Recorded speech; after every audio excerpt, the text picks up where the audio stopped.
हरिओम उच्चतर माध्यमिक विद्यालय डभरा के ऑनलाइन क्लास में कक्षा 11वीं के समस्त छात्र छात्राओं का स्वागत है। हिंदी विषय की इस वीडियो में हम पाठ 4 विदाई संभाषण का अध्ययन करने जा रहे हैं। आज का अध्ययन हम पेज क्रमांक 48 से प्रारंभ करने जा रहे हैं। विचारिए तो, क्या शान आपकी इस देश में थी और अब क्या हो गई है। कितने ऊंचे होकर आप कितने नीचे गिरे। अलिफ लैला के अलादीन ने चिराग रगड़कर और अबुल हसन ने बगदाद के खलीफा की गद्दी पर आंख खोलकर वह शान न देखी जो दिल्ली दरबार में आपने देखी। आपकी और आपकी लेडी की कुर्सी सोने की थी और आपके प्रभु महाराज के छोटे भाई और उनकी पत्नी की चांदी की। आप दाहिने थे, वह बाएं। आप प्रथम थे, वह दूसरे। इस देश के सब रईसों ने आपको सलाम पहले किया और बादशाह के भाई को पीछे।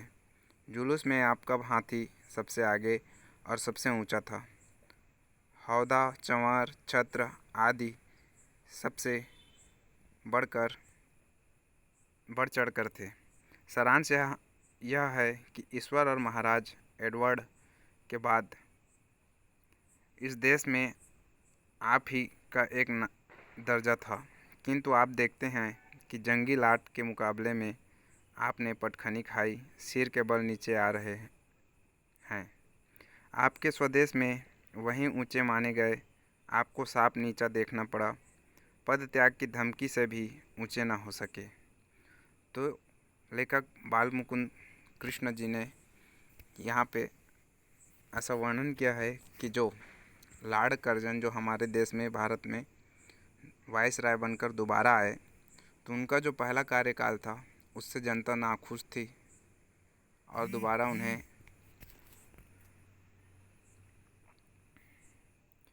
वायसराय बनकर भारत आना देना नहीं चाहती थी। लेकिन फिर भी वो भारत आए और उस समय जो दिल्ली के जो राजा थे, जो सम्राट थे, उन्होंने उनके लिए अपने शासन में या अपने जो राजमहल है उसमें जो उनकी बैठने की कुर्सी बनवाई थी वो सोने की थी और उनकी पत्नी लॉर्ड कर्जन की जो पत्नी थी वो भी सोने की कुर्सी में बैठा करती थी। और दिल्ली के जो सम्राट थे, बादशाह जो थे, उनको लोग बाद में सलाम किया करते थे। जब भी कभी जुलूस निकला करती थी तो लॉर्ड कर्जन जो थे उनका हाथी सबसे आगे, उनका हौदा जो था या चंवर, उनके सेवकदार जो थे वो सबसे ज़्यादा प्रमुखता दिया करते थे। छत्र, उनके जो छाँव उनको देने के लिए जो छत्तर जो रखा जाता था वो भी राजा से भी बड़ा हुआ करता था। मतलब उन्हें हर क्षेत्र में प्रमुखता दी जाती थी। लेकिन यहाँ पे उन्होंने ऐसा काम किया कि देश की जनता के साथ साथ ही, भारत देश की जनता के साथ साथ ही उनका जो अपना राजा जो था, जो एडवर्ड थे, उनसे ज़्यादा मान्यता उनको दिया जाता था। लेकिन उनके कार्यों के कारण उन्होंने ऐसे गलत कार्य किए जिसके कारण उन्हें अपने देश बुला लिया गया।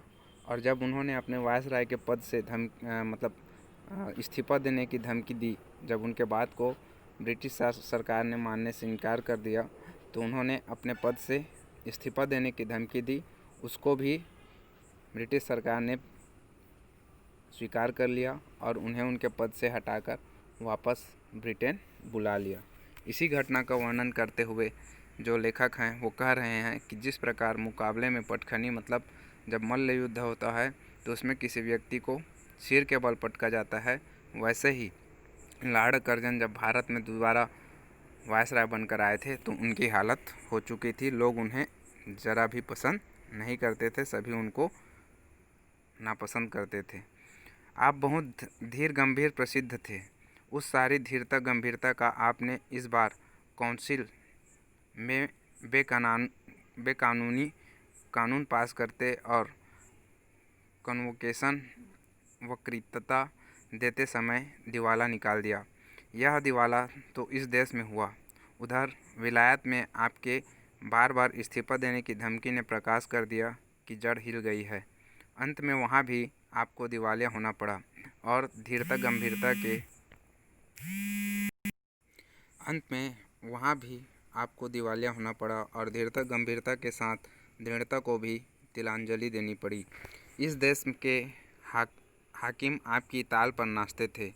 राजा महाराजा डोरी हिलाने के से सामने हाथ बांधे हाजिर होते थे। आपके एक इशारे में प्रलय होती थी। कितने ही राजाओं को मट्टी के खिलौने की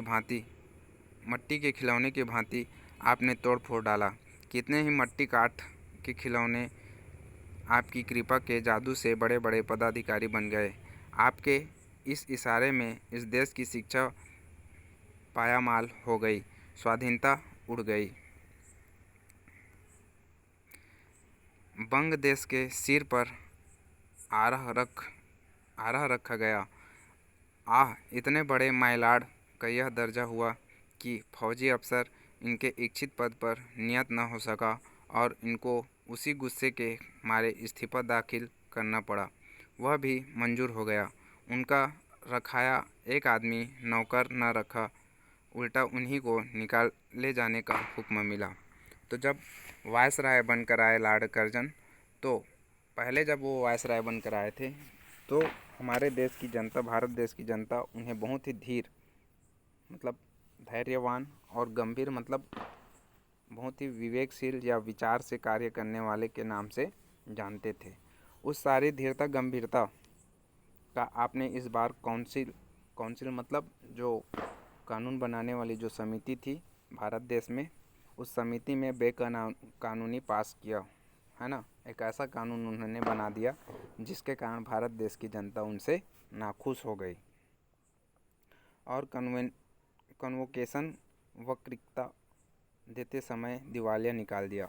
और जब वो उस कानून को हमारे देश में लागू किए तो उससे हमारे देश में क्या हो गया, उनका जो व्यवहार था उस व्यवहार को लोग गलत मानने लगे।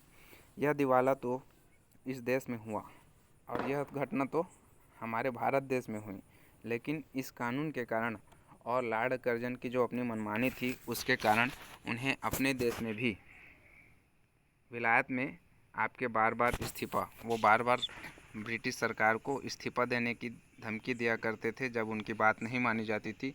इस कारण ब्रिटिश सरकार ने भी उनके बातों को मानने से इनकार कर दिया या उनको पसंद करना बंद कर दिया। और इस तरह से आपकी धीरता के गंभीरता के साथ दृढ़ता की भी तिलांजलि देनी पड़ी और इसलिए आपका जो अच्छा व्यवहार था वो सारे व्यवहार तिलांजलि देनी पड़ी। कहने का मतलब उन सबों की मृत्यु हो गई या वो सारे ख़त्म हो गए। इस देश के हाकिम आपकी ताल पर नाचते थे और इस देश में जो भी राजा थे या जो भी हुक्म चलाने वाले सम्राट थे वो सारे लॉर्ड कर्जन के इशारों पर काम करते थे या उनके आदेश का पालन करते थे। राजा महाराजा डोरी हिलाने के सामने हाथ बांधे हाजिर होते थे और राजा महाराजा जो थे वो उनके आदेशों को हमेशा पालन करते थे। उनके आदेश का में दब कर रहा करते थे, उनके खिलाफ नहीं बोला करते थे। आपके एक इशारे में प्रलय होती थी और वो पूरे वायसराय लॉर्ड कर्जन को इतनी अधिकार था या वो इतने अधिकार संपन्न थे कि वो पूरे भारत में अपने अधिकारों का उपयोग करके बदलाव लाया करते थे या एक इशारे में वो पूरे भारत को बदल देते थे। कितने ही राजाओं की मट्टी के खिलौने की भांति आपने तोड़ फोड़ डाला और कितने ही राजा जो थे जिनको वो पसंद नहीं किया, जिनको उनको राजे के सम्राट के पद से या महाराजा के पद से हटाकर उनको बर्बाद कर दिया। और कितने ही ऐसे आम लोग थे या सैनिक थे जिनको उन्होंने अपनी इच्छा पर या जिनको वो पसंद किए उनको राजा या बड़े बड़े पदों पर उन्होंने बैठा दिया। आप इतने बड़े माइलॉर्ड का यह दर्जा हुआ कि फौजी अफसर, और जब वो पहली बार जब वो आए थे तो ऐसा कार्य उन्होंने किया था और दूसरे बार जब वो आए तब उन्होंने क्या किया, बंगाल देश का विभाजन कर दिया है ना। बंग देश के सिर पर आरह रखा गया है ना।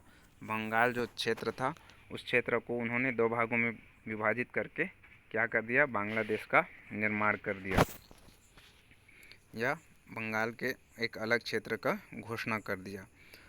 इतने बड़े माइलॉर्ड का यह दर्जा हुआ कि फौजी अफसर जिनके इशारों पे सारी चीज़ होते थे, जब वो लॉर्ड कर्जन जब दोबारा भारत में वायसराय बनकर आए तो वो जिस फौजी अफसर को उनका अपना इच्छित पद, जो वो पद देना चाहते थे, वो पद देने से मना कर दिया गया ब्रिटिश सरकार के द्वारा। उस फौजी अफसर को जिस पद पे वो बैठाना चाहते थे, उस पद पे उनको नियुक्ति करने का जो अधिकार था वो ब्रिटिश सरकार ने उनसे छीन लिया और उनको उनके वायसराय के पद से भी हटना पड़ा। वह भी मंजूर हो गया। उनका रखाया एक आदमी नौकर न रखा और वो जिसको अपना फौजी अफसर या फौज में ब्रिटिश फौज में जो बड़ा पद देना चाहते थे, वह कार्य भी उनको करने की आज़ादी ब्रिटिश सरकार ने नहीं दी। उल्टा ही उनको निकालने का हुक्म दिया गया और उनको वायसराय के पद से हटाने का हुक्म ब्रिटिश सरकार ने पास कर दिया या मंजूर कर दिया। इसी को बाल मुकुंद कृष्ण जी ने यहाँ पे वर्णन किया है। जिस प्रकार आपका बहुत ऊंचे चढ़कर गिरना यहाँ के निवासियों को दुखित कर रहा है, गिरकर पड़ा रहना उससे भी अधिक दुखित करता है। आपका पद छूट गया तथापि आपका पीछा नहीं छूटा है। एक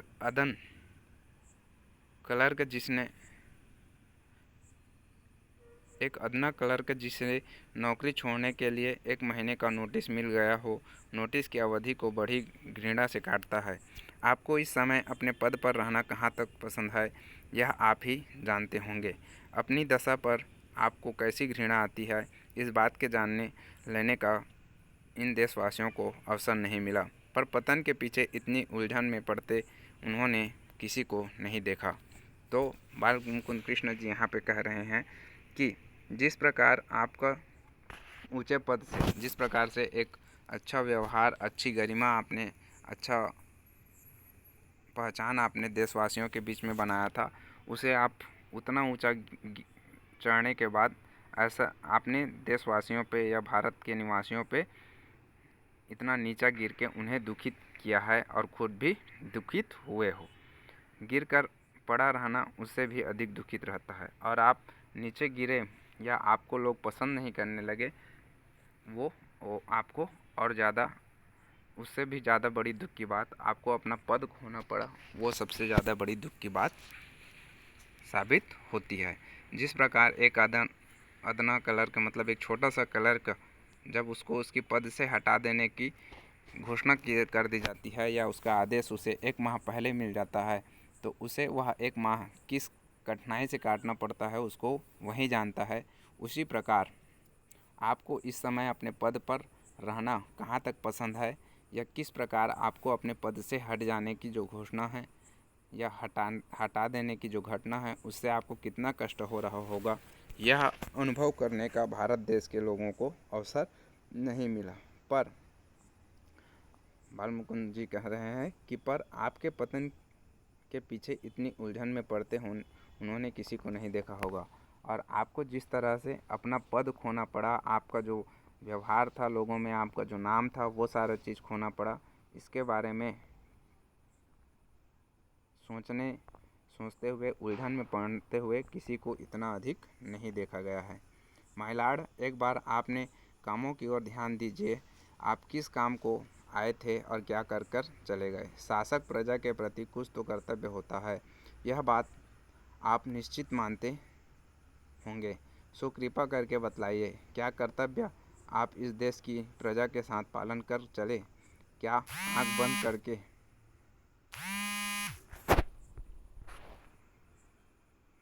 मनमाने हुक्म चलाना और किसी की कुछ न सुनने का नाम ही शासन है?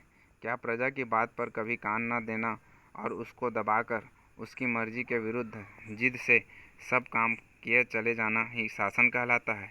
एक काम तो ऐसा बतलाइए जिसमें आपने जिद छोड़कर प्रजा की बात पर ध्यान दिया हो।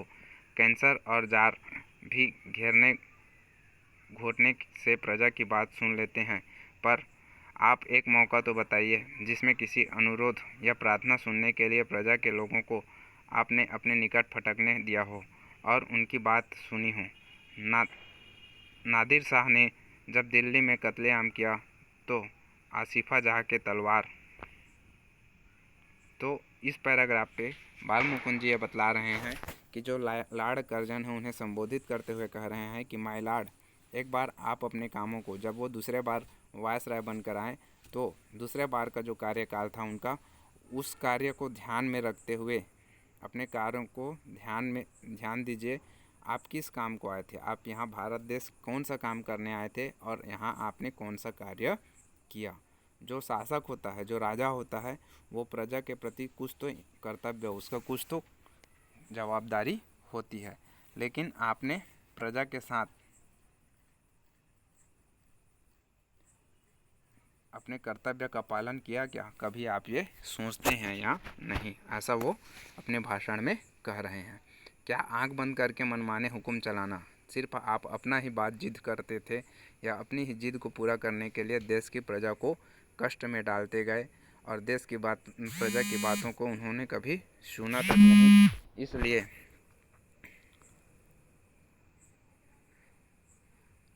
अपनी मर्जी के विरुद्ध जिद से सब काम चलाए जाना ही शासन कहलाता है।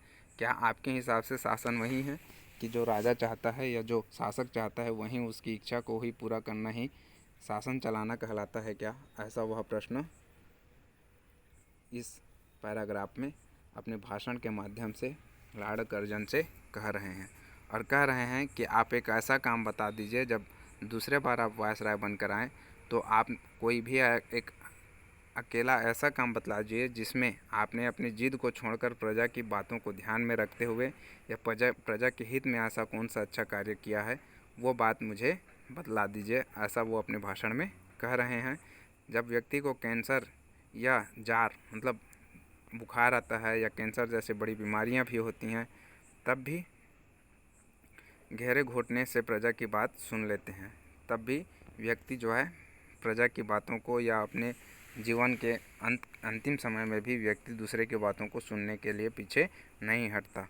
लेकिन आपने अपने शासनकाल में कभी ऐसा मौका लोगों को या प्रजा को दिया है जिसमें किसी अनुरोध की वो कभी अपनी प्रार्थना या अपना कोई अनुरोध लेकर हमारे भारत देश की प्रजा आपके सामने फटकने पाए, मतलब आपके सामने कभी कोई अपना अनुरोध या अपनी कोई प्रार्थना लेकर आपके सामने हाजिर हो सके, ऐसा भी कार्य आपने कभी नहीं किया।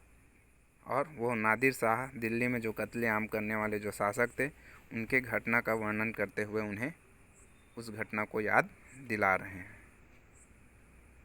यहाँ कैसर का मतलब यहाँ बतलाया गया है रोमन तानाशाह जूलियस सीजर के नाम से जो बना शब्द है, जो तानाशाह जर्मन शासकों के लिए प्रयोग होता था। कैसर मतलब एक घटना है। कैंसर बोला था मैं, है ना, ये इसके लिए मैं क्षमा चाहता हूँ। कैसर क्या है, जार क्या है, नादिरा शाह कौन थे, ये सारी चीज़ यहाँ पे 1 2 3 ये जो उनके नंबर दिए गए हैं उसके आधार पे यहाँ बतलाया गया है। आप इसको पढ़ के और अच्छे से जानकारी ले सकते हैं। आज के लिए बस इतना ही। धन्यवाद। शेष भाग का अध्ययन हम अगली वीडियो में करेंगे। धन्यवाद।